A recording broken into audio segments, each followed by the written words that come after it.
Hello guys, it's Akanksha. Welcome back to my channel. Guys, हम बात करने वाले हैं 2020 में रिलीज हुई मूवी द स्टाइलिस्ट। मूवी के स्टार्टिंग सीन में हमें एक सैलून दिखाया जाता है जहां क्लियर नाम की एक लड़की काम करती है। बाय प्रोफेशन वो एक हेयर स्टाइलिस्ट है। लोगों के बालों के साथ खेलना उसे पसंद है। किसे कौन सा हेयर स्टाइल सूट करेगा और उनके बालों में कैसी हेयर स्टाइल होनी चाहिए, किसे कौन सा कलर सूट करेगा, वो सब इसे पता है। यूजुअली उसका शिफ्ट तो जल्दी खत्म हो जाता है, मगर कभी कभी कुछ लेट नाइट बुकिंग्स भी रहते हैं। ऐसे ही एक दिन हम देखते हैं उसे एक लेडी को सर्विस देते हुए। क्लियर उन्हें एक ड्रिंक ऑफर करती है और उससे बात करते करते उसके बालों पर कलर लगाने लगती है।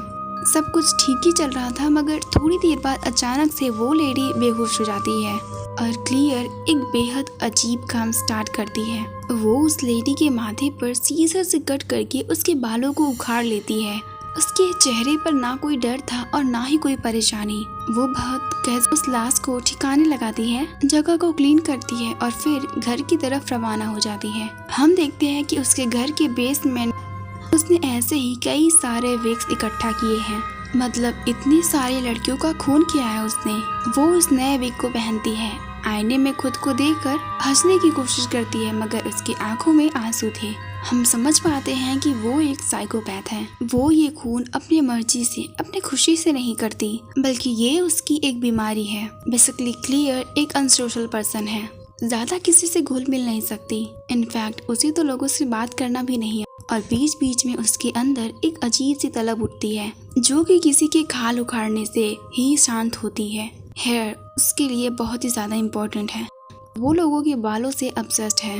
वो उसी में अपनी खुशी ढूंढ लेती है। और वैसे भी इसके अलावा उसकी लाइफ में और है ही क्या, ना कोई दोस्त, ना कोई बॉयफ्रेंड और ना ही कोई फैमिली। वो ज्यादातर खून रात के अंधेरे में करती है। वो ऐसी लड़कियों को चूज करती है जिनका हेयर स्टाइल उसे पसंद आता है।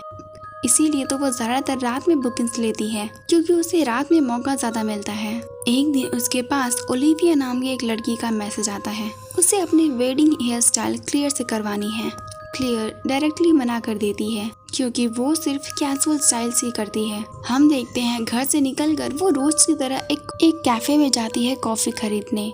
यहाँ पर वो हर रोज आती है। इवन यहाँ पर काम करने वाले लोग भी उसे पहचानते हैं। मगर उस दिन क्लियर जब लाइन में खड़ी थी, तभी उसे अपने जूते पर खून की एक बूंद दिखती है, जिसकी वजह से वो पैरानॉइड हो जाती है। उसे लगता है सभी की नजर उस पर है।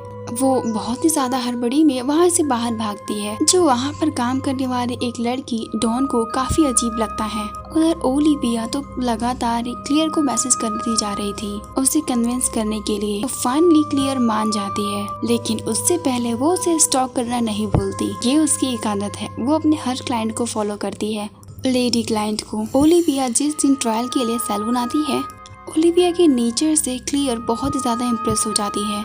ओलिविया भी क्लियर के स्टाइलिंग से उतनी ज्यादा खुश हुई थी कि वो उसे हक करती है और उस रात उसे अपने घर में इनवाइट भी करती है। ऐसा ट्रीटमेंट क्लियर को शायद पहली बार मिला था। और जब वो ओलिविया के घर पहुंचती है तो वहाँ भी ओलिविया उसे बहुत अच्छे से वेलकम करती है। वो लोग कई सारे पर्सनल डिटेल्स शेयर करते हैं, जहाँ हमें पता चलता है कि क्लियर का चाइल्डहुड काफी डिस्टर्बिंग था।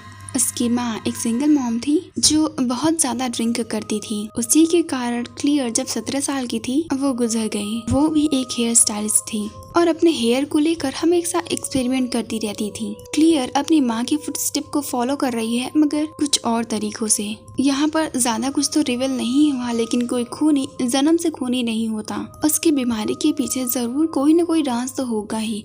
हम समझ पाते हैं कि जरूर क्लियर के बचपन में कुछ ऐसा हुआ होगा या उसे कुछ ऐसी ट्रीटमेंट मिली होगी जिसकी वजह से वो ऐसी बन गई है। ओलिविया से बात करके उसे बहुत अच्छा लग रहा था। वो बहुत ही ज्यादा कंफर्टेबल फील कर ही रही होती है, लेकिन तभी ओलिविया के बॉयफ्रेंड के आ जाने से क्लियर थोड़ा सा घबरा जाती है और घर से निकल जाती है। गाड़ी में बैठकर वो रोने लगती है, पागलों की तरह एक ही बात को दोहराने लगती है बार बार। हम समझ पाते हैं कि उसके दिमाग में फिर से वही केमिकल लोचा स्टार्ट होगी। अभी कोई और लड़की बनने वाली है। क्लियर उसी कैफे में जा पहुंचती है। लेट नाइट ड्यूटी पर थी डॉन।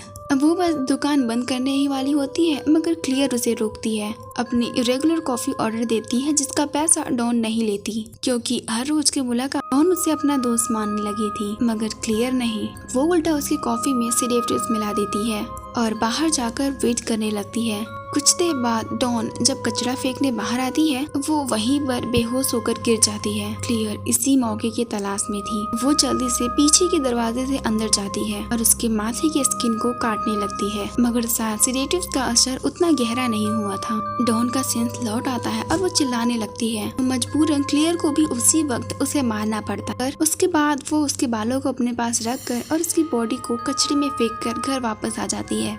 इसकी वजह से क्लियर का मन तो शांत हो जाता है, लेकिन उसे खराब बहुत लगता है। वो बार बार ओलिविया के बारे में सोचती रहती है। वो क्लियर के बिल्कुल ही ऑपोजिट है।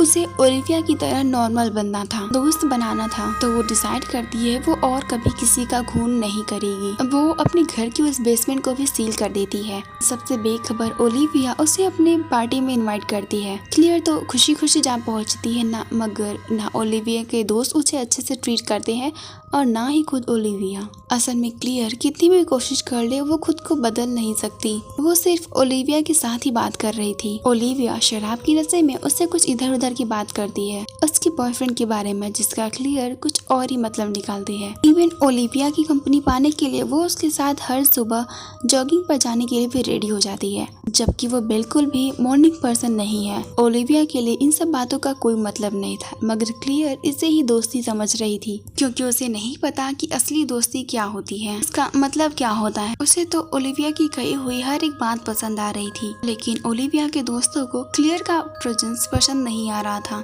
उनमें से एक लड़की तो उसका मजाक भी बनाती है, तो क्लियर को गुस्सा आ जाता है। वो उसके घर तक उसका पीछा करती है, हाथ में सीजर लिए हुए, बट फाइनली वो खुद पर काबू कर लेती है। फाइनली उसे अपने इस पागलपन से बाहर निकलने का एक होप नजर आने लगा था। बस उसे ओलिविया की कंपनी चाहिए थी। उसे लगता था अगर ओलिविया उसके साथ होगी तो वो अपने इस पागलपन से बाहर आ सकती है, मगर इसके बाद से ही न जाने क्यों ओलिविया उसे इग्नोर करने लगी थी। असल में नेक्स्ट वीक ही उसकी शादी है, तो वो बहुत ही ज्यादा टेंशन में थी। काम का प्रेशर, सारे अरेंजमेंट का टेंशन, तो सब कुछ संभालने के लिए उसे थोड़ा सा वक्त चाहिए था और थोड़ा सा स्पेस भी। मगर क्लियर तो वो समझ ही नहीं पाती। उसे लगता है कि ओलिविया अपने बॉयफ्रेंड को लेकर कुछ ज्यादा ही बिजी हो गई है, इसीलिए उसे वक्त नहीं दे रही। तो एक दिन क्लियर उसे पूरा दिन स्टॉक करती है और रात में उसके ऑफिस में जाकर हाजिर हो जाती है। वो कहती है कि तुम अपने बॉयफ्रेंड के बारे में श्योर भी नहीं हो तो तुम उससे शादी क्यों कर रही हो। ओलिविया उसके ऐसे रिमार्क से बहुत ज्यादा नाराज हो जाती है। क्लियर भी समझ पाती है कि उसकी गलती हुई है, लेकिन उसे नहीं पता कि ऐसे सिचुएशन में उसे क्या कहना चाहिए। ऊपर से उसे हर तरफ डॉन की मिसिंग पोस्टर्स नजर आने लगे थे, तो वो और भी ज्यादा डिस्टर्ब फील कर रही थी। उस रात वो चोरी छिपे ओलिविया के घर जाती है। घर तो बंद था, मगर तो जरूर उसने लास्ट टाइम इस घर की चाबी चुरा ली होगी। अब वो ओलिविया की चीजों को देखने लगती है, लेकिन इसी बीच ओलिविया घर में क्लियर को उसी हालत में बाथरूम की खिड़की से घर से बाहर भागना पड़ता है। घबराहट में क्लियर पागल हो जाती है। उसका ऑब्सेशन वापस आ चुका था और उसे फिर से उसी बेसमेंट में लौटना पड़ता है, क्योंकि उसकी दवाई तो वहीं पर है। वो एक के बाद एक विग को पहनने लगती है, मगर उसे राहत नहीं मिलती, सुकून नहीं मिलता।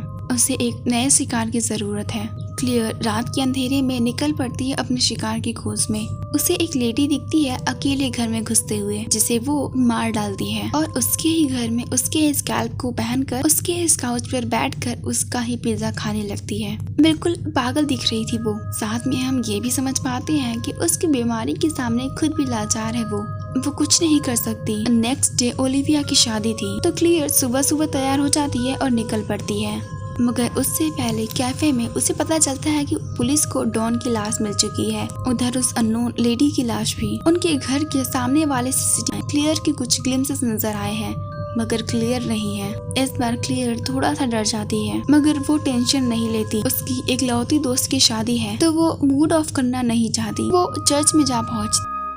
वहाँ ओलिविया उसके लिए ही वेट कर रही थी, क्योंकि उसे उसका हेयर स्टाइल बनाना था। लेकिन जैसे ही ओलिविया का काम हो जाता है, वो जैसे तो क्लियर को भूल ही जाती है। वो अपने परिवार और दोस्तों को लेकर बिजी हो जाती है। शादी के एक्साइटेड में उसे ये याद ही नहीं रहता कि क्लियर भी वहीं पर है।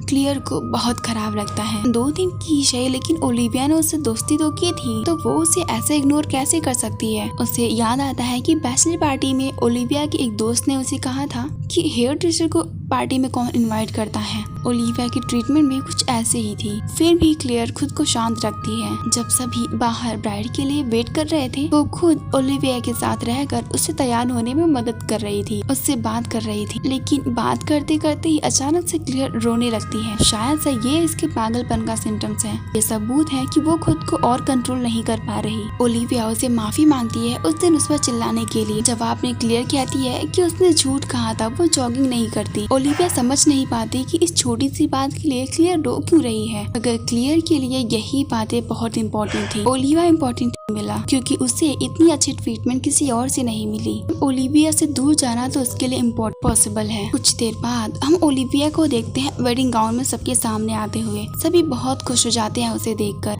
लेकिन जैसे ही उसका होने वाला पति उसका वेल उठाता है, उसका चेहरा फीका पड़ जाता है। सभी के चेहरे पर एक अजीब तरह का डर छा जाता है क्योंकि वेल के पीछे ओलिविया थी ही नहीं बल्कि क्लेयर थी, उसी के गाउन में उसके स्कैल्प को पहने। यानी कि आखिरकार उसने खुद पर कंट्रोल लूज ही कर दिया, मार डाला ओलिविया को, अपने इकलौती दोस्त को।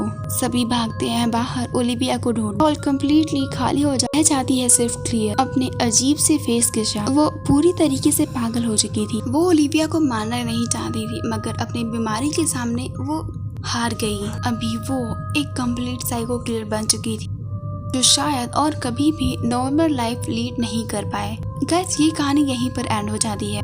गाइस, ये मूवी सिंपली एक साइकोपैथ पर बेस्ड है। हमें इस मूवी में इसकी बीमारी के रीजन को नहीं बताया जाता और ना ही इसकी पनिशमेंट के बारे में बताया जाता है। गाइस, आज के लिए सिर्फ इतना ही। मिलते हैं किसी नेक्स्ट वीडियो में, तब तक के लिए